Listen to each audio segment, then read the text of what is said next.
Uganda headed towards its independence in October 1962, it appeared a model of stability and potential progress. Unlike neighboring Kenya, Uganda had no settler class attempting to monopolize the rewards of a cash crop economy. Instead, it was the educated children of farmers and nobility who led to increased expectations for the future. Before independence, Uganda was divided along ethnic, religious, and national lines. But national lines were more apparent. Buganda also dominated, which sent annoyance to other kingdoms like Bunyoro Kitala that claimed it had been deprived of its lost counties after Uganda became a British protectorate. So even as Uganda moved towards independence, it is these issues that mattered. As the delegates to London Lancaster Conference in 1961 entered the room to discuss the country's future, it was issues such as whether the lost counties of Buyanga and Bugangezi should be returned to Bunyoro from Buganda that dominated. On this, Buganda remained adamant. You see, you can finally say, under the 1900 agreement, Buganda had relatively more powers for self-management, call it local autonomy, than, for instance, the district of Teso.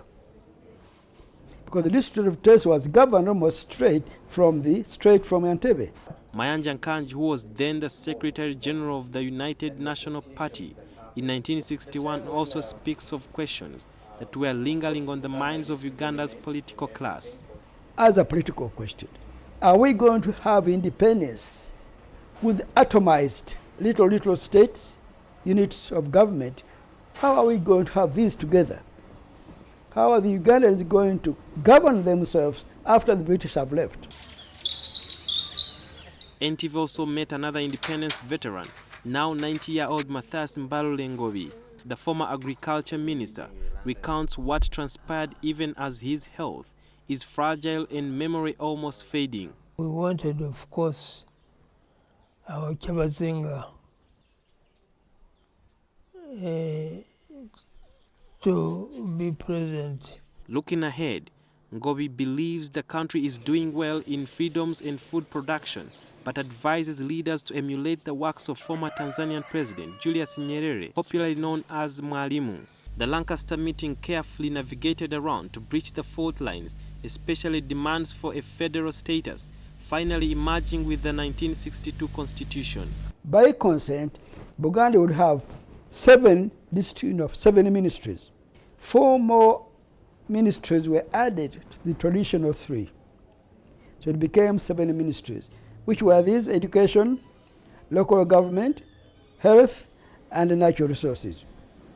But you find that by agreement, by their own choice, the district said, we don't want as much power, we're not as big as Buganda.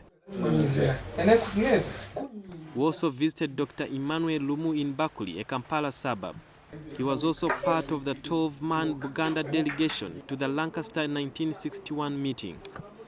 I left London while these are discussing, came here straight to Chico. They were waiting for me just to endorse what we have said there.